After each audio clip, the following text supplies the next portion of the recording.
మనకి ఒక్క శివలింగం కనిపిస్తేనే మనసుకి ఏదో తెలియని అనుభూతి కలుగుతుంది కదా. అలాంటిది లక్షల కొద్ది శివలింగాలు ఒకే ప్లేస్ లో చూస్తే ఎలా ఉంటుంది? మాటల్లో చెప్పడానికి అవుతుందా? అలాంటి ఒక ప్లేస్ ఎక్కడుంది, ఎలా వెళ్ళాలి అనే పూర్తి వివరాలు ఈ వీడియోలో చాలా డీటెయిల్డ్ గా వివరించాను. వీడియోని స్కిప్ చేయకుండా చూడండి. హలో అండి అందరికీ, welcome back to my channel. ఈరోజు మేము కోలార్ డిస్టిక్ లో ఉన్న కోటిలింగేశ్వర టెంపుల్ కి వెళ్తున్నాము. కోటిలింగేశ్వర వెళ్ళడానికి బెంగళూరు నుంచి డైరెక్ట్ గా బస్సెస్ కానీ ట్రైన్స్ కానీ అవైలబుల్ గా లేవు.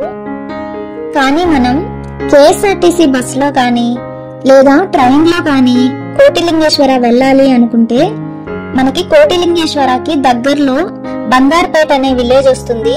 ఆ స్టాప్ లో దిగేసి అక్కడి నుంచి జస్ట్ 17 కిలోమీటర్స్ ఫార్ లో టెంపుల్ ఉంటుంది. కాబట్టి అక్కడ ఆటోస్ కానీ లేదా బస్సెస్ కానీ అవైలబుల్ గా ఉంటాయి.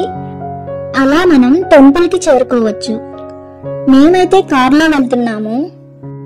నేనిప్పుడు కోటిలింగేశ్వర వెళ్ళడం ఇది ఒక సర్ప్రైజ్ ట్రిప్ అని చెప్పాలి. అలా ఎందుకన్నాను అంటే, ముందుగా మాకు ట్రిప్ డిస్కషన్ వచ్చినప్పుడు ఫస్ట్ నాకు గుర్తొచ్చిందే కోటిలింగేశ్వర వెళ్దాము అని. ఎందుకంటే ఇది శ్రావణ మాసం కదా, ఇప్పుడు ఏదైనా పుణ్యక్షేత్రాలు దర్శించుకుంటే మంచిగా ఉంటుంది అనిపించింది. కానీ మా హస్బెండ్ ఏమన్నాడంటే, కోటిలింగేశ్వర మేమున్న ప్లేస్ కి 100 కిలోమీటర్స్ డిస్టెన్స్ లో ఉంది.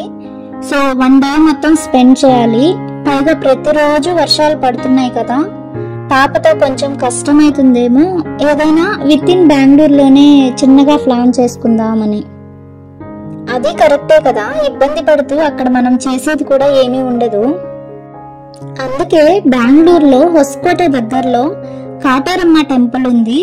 సో అక్కడికి వెళ్దామని అనుకున్నాం. ఈ టెంపుల్ కూడా చాలా ఫేమస్ అన్నమాట. మేమైతే ఇంతవరకు వెళ్ళలేదు. మేము ట్రాఫిక్ నుంచి తప్పించుకోవడానికి ఫ్రైడే నైటే బయలుదేరి హొస్కోట దగ్గరలో ఉన్న మా ఫ్రెండ్ వాళ్ళ ఇంట్లో స్టే చేసి నెక్స్ట్ డే మార్నింగ్ టెంపుల్ దర్శనం అయిన తర్వాత ఇంకా ఇంటికి రిటర్న్ అయిపోదాం అనుకున్నాం. మేము అనుకున్నట్టే నెక్స్ట్ డే మార్నింగ్ లేచి కాటారమ్మ టెంపుల్ కి బయలుదేరాము. మేము అలా స్టార్ట్ అయిన 10 మినిట్స్ కి మా హస్బెండ్ కి ఎందుకు అనిపించిందో ఏమో, కోటిలింగేశ్వర టెంపుల్ జస్ట్ 75 కిలోమీటర్స్ ఉంది, ఇక్కడ నుంచి వెళ్దామా అన్నాడు. సో ఆ విధంగా మేము వేరే టెంపుల్ కి వెళ్లాల్సిన వాళ్ళని ఇలా డైవర్ట్ అయ్యి వచ్చాము. అయినా అంటారు కదా, శివుడు ఆజ్ఞ లేనిదే చీమైనా కుట్టదు అని. మేము వెళ్ళాలనుకుని ఆగిపోయినా ఆ దేవుడు మాత్రం మమ్మల్ని అక్కడికి రంపించుకోవాలి అనుకున్నట్టున్నాడు. మేము కోలార్ దగ్గరకు వచ్చేసరికి వర్షం స్టార్ట్ అయిపోయింది, అది కూడా హెవీ రెయిన్. మేమిప్పుడు కోటిలింగేశ్వర టెంపుల్ ఉన్న విలేజ్ లోకి ఎంటర్ అయిపోయాము. చూస్తున్నాం కదా, మనకి రైట్ సైడ్ లో చిన్న చిన్న గోపురాల్లాగా ఇందులో శివలింగాలుంటాయి. మనం టెంపుల్ కి రీచ్ అయ్యేంత వరకు మనకి ఇవి కనిపిస్తూనే ఉంటాయి. కోటిలింగేశ్వర టెంపుల్ ఎంట్రన్స్ దగ్గరకు వచ్చేసాము, కానీ వర్షం మాత్రం తగ్గేలా కనిపించట్లేదు. ఇంత పెద్ద వర్షంలో మనం ఆ టెంపుల్ లోపలికి వెళ్ళడం అనేది చాలా కష్టమే. అందుకే మేము వర్షం కొంచెం కంట్రోల్ అయ్యేంత వరకు కారు కొంచెం సైడ్ లో ఆపుకొని అక్కడే ఆగిపోయాం.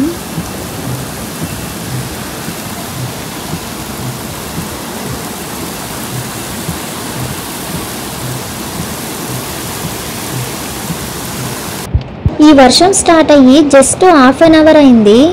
ఈ హాఫ్ అన్ అవర్ లోనే రోడ్లంతా ఎలా నీళ్లతో నిండిపోయాయో చూడండి. ఎలాగో లంచ్ టైం కూడా అయిపోయింది. సో అక్కడే లంచ్ కూడా చేసేసి ఒకటేసారి టెంపుల్లోకి వెళ్ళిపోతే బాగుంటుంది అని మేము ఒక మంచి వెజిటేరియన్ హోటల్ చూసుకొని లంచ్ కానిచ్చేసాము. అలా మేము ఒక 1 అవర్ దాకా వెయిట్ చేసిన తర్వాత వర్షం కొంచెం తగ్గింది. సో ఇప్పుడు మేము టెంపుల్ లోపలికి వెళ్తున్నాము. సో ఇక్కడ కనిపిస్తుంది కదా శ్రీ కోటిలింగేశ్వర స్వామి దేవాలయ అని. సో ఇది ఎంట్రన్స్ అన్నమాట. ఈ ఎంట్రన్స్ నుంచి లోపలికి వెళ్ళగానే మనకి పార్కింగ్ ఉంటుంది. ఇది అవుట్ సైడ్ పార్కింగ్ అన్నమాట. ఇది కాకుండా టెంపుల్ పార్కింగ్ కూడా ఉంటుంది, అది ఫుల్ అయిపోయిందంట. ఇంకా పార్కింగ్ చేసేసి టెంపుల్ ఎంట్రన్స్ దగ్గరకు వచ్చాము. ఇది చెప్పల్ స్టాండ్ అన్నమాట. 1 పెయిర్ కి 5 రూపీస్ చార్జ్ చేస్తున్నారు. ఇలా ముందుకు రాగానే ఇక్కడ క్యూ కనిపిస్తుంది కదా, ఇదే టెంపుల్ దర్శనానికి వెళ్లే క్యూ. అలాగే ఈ ఎంట్రన్స్ దగ్గరలోనే పూజా సామాన్లు కూడా ఉన్నాయి. ఒకవేళ మనం ఏమైనా దేవుడి కోసం తీసుకోవాలి అంటే ఇక్కడ తీసుకోవచ్చు.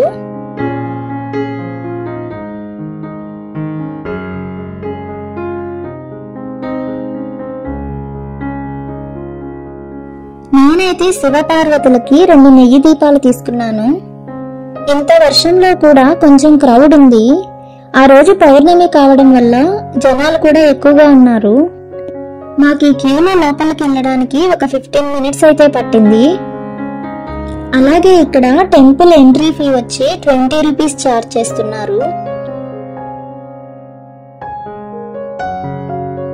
మొత్తానికి మేము టెంపుల్ లోపలికి వచ్చేసామండి. అక్కడ వస్తున్నారు కదా, అదే ఎంట్రన్స్ అన్నమాట. వేరు దేవుడా, మనం లోపలికి ఎంటర్ అవ్వంగానే ఎన్ని శివలింగాలు ఉన్నాయో చూడండి ఇక్కడ.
ఇక మా పాప అయితే అక్కడున్న ప్రతి శివలింగానికి దండం పెట్టుకుని రావాలంట.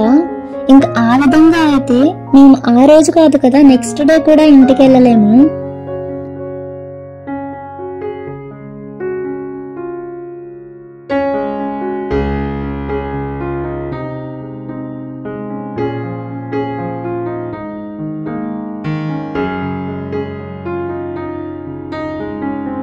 అలా వెళ్తే మనకి ఫస్ట్ కనిపించేది బ్రహ్మ విష్ణు మహేశ్వర్ల టెంపుల్ అన్నమాట. ఫస్ట్ మనం అక్కడికి వెళ్ళేసి దర్శనం చేసుకుని వద్దాం. ఈ టెంపుల్ ముందు మనం ఈ చెట్టుని చూడొచ్చు. ఇక్కడ భక్తులు వాళ్ళ నమ్మకంతో ఇక్కడ పసుపు తాడులు ఇంకా ఉయ్యాళ్ళు కట్టున్నారు. పౌర్ణమి సందర్భంగా లక్ష్మీనారాయణ స్వామికి పూజలు చేస్తున్నారు. ఈ ఒక్క టెంపుల్లోనే మనం బ్రహ్మ సరస్వతీదేవి, విష్ణు లక్ష్మీదేవి ఇంకా శివపార్వతులను దర్శనం చేసుకోవచ్చు. ఈ టెంపుల్ నుంచి బయటికి రాగానే దాని పక్కనే శ్రీ మంజునాథ స్వామి వారి టెంపుల్ ఉంటుంది. టెంపుల్ లోపలికి వెళ్లే ముందు ఇక్కడ స్వామివారి పాదాలకు నమస్కరించుకొని టెంపుల్ లోపలికి వెళ్తున్నాము. ఇది మెయిన్ టెంపుల్. కోటిలింగేశ్వర టెంపుల్లో ప్రథమంగా ప్రతిష్ఠించిన లింగమే శ్రీ మంజునాథ స్వామి వారు. Inside temple photography not allowed.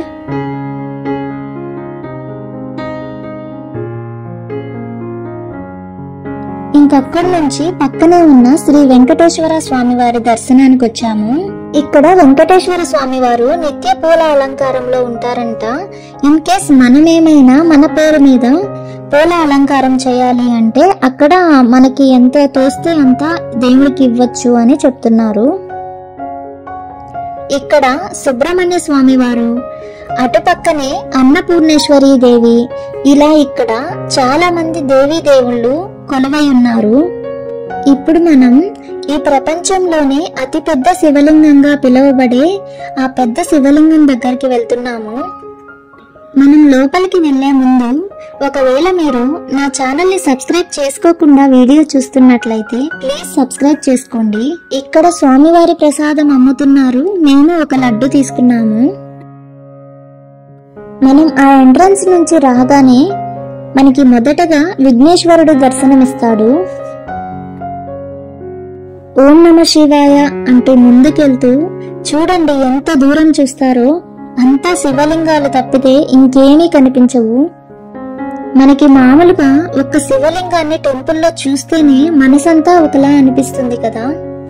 అలాంటిది ఇన్ని శివలింగాలు ఒకే చోట, అది కూడా మనమే ప్రత్యేకంగా పూజలు చేసుకోవచ్చు. ఇలాంటి అవకాశం మనకు దొరకడం అనేది ఒక అదృష్టం అసలు. మొత్తానికి మనం పెద్ద శివలింగం దగ్గరకు వచ్చేసాము. ఇది 108 ఫీట్ ఉందంట. ఇంత పెద్ద శివలింగం చూడడం నేనైతే ఇది మొదటిసారి. ఇక్కడ పడుతున్న వర్షం చూస్తుంటే స్వయంగా ఆ ఆకాశగంగే ఈ శివలింగాలన్నిటికీ ఒకేసారి అభిషేకం చేస్తున్నట్టుగా ఉంది. మేము వచ్చేటప్పుడు వర్షం పడుతుంటే మాకు చాలా చిరాగ్గా అనిపించింది. కానీ ఇప్పుడు అనిపిస్తుంది ఈ వర్షంలో ఈ టెంపుల్ దర్శనం చాలా మంచి మెమరీగా మిగులుతుంది అని.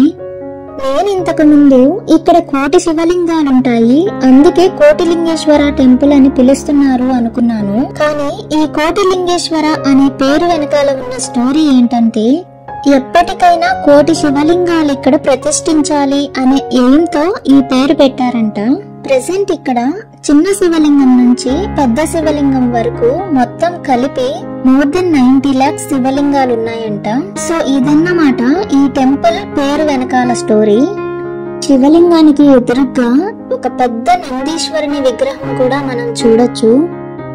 మనకి ఎదురుగా షెల్టర్స్ కనిపిస్తున్నాయి కదా, వాటికి అవతల వైపు కూడా శివలింగాలు ఉన్నాయంట. మనం అక్కడికి కూడా వెళ్దాం.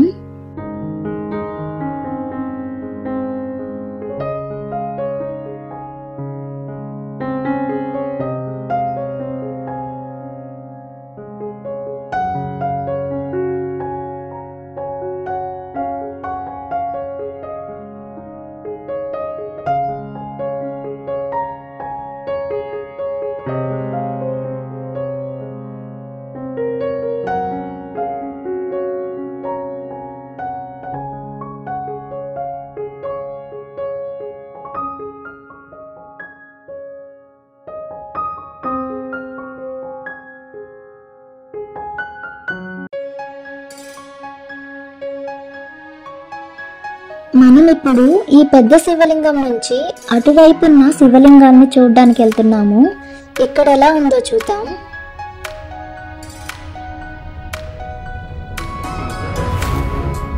ఇక్కడ కూడా ఒక పెద్ద శివలింగం ఇంకా నందీశ్వరుని చూడొచ్చు. కాకపోతే ఇది ఇంతకు ముందు చూసిన శివలింగం కంటే కొంచెం చిన్నది. అలాగే ఈ శివలింగానికి రెండు వైపులా గ్లాస్ టెంపుల్స్ ఉన్నాయి.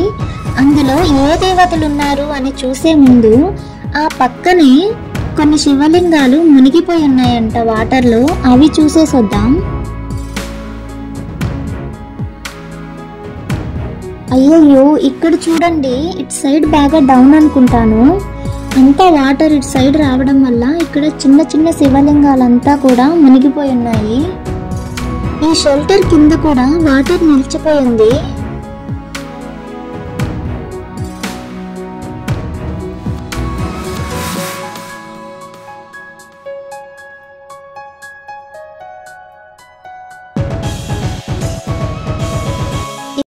ఇప్పుడు వర్షం కొంచెం ఎక్కువ అవుతుంది. అలాగే టైం ఈవినింగ్ 4:30 అయిపోయింది. సో ఆ మిడిల్లో మనం చూసిన ఆ గ్లాస్ టెంపుల్స్ ఉన్నాయి కదా, అందులో దేవుళ్ళని దర్శనం చేసుకొని ఇంకా మనం రిటర్న్ అయిపోదాం.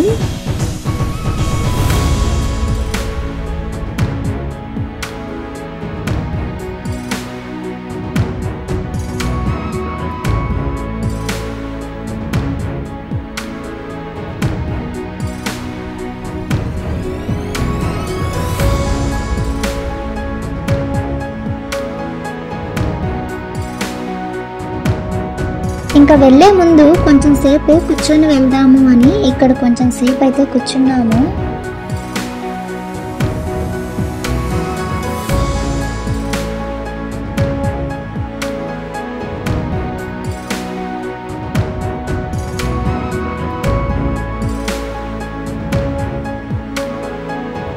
ఈ శివలింగాల మధ్యలో ఈ టేకు చెట్టు చూసారా, నిండా పూతతో ఎంత బాగుందో.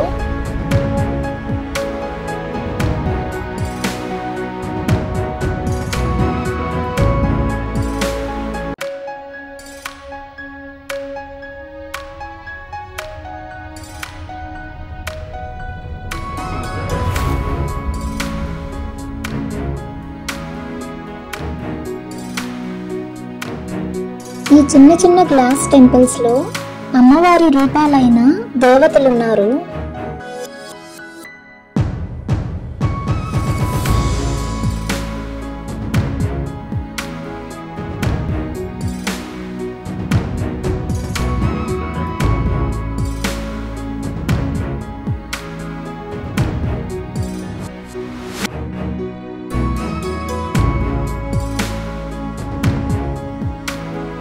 మేము ఇంకక్కడి నుంచి ఎగ్జిట్ అయిపోతున్నాం.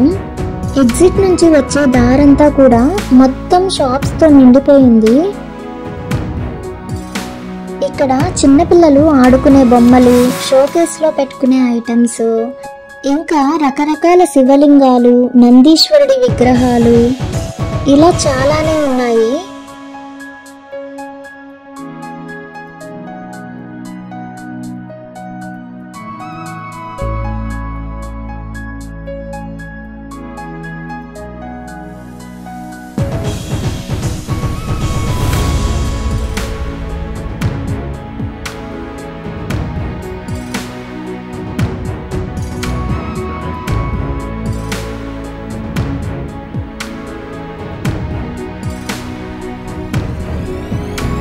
ఈ ఎగ్జిట్ నుంచి డైరెక్ట్ గా పార్కింగ్ ఏరియాకి వచ్చేసాము.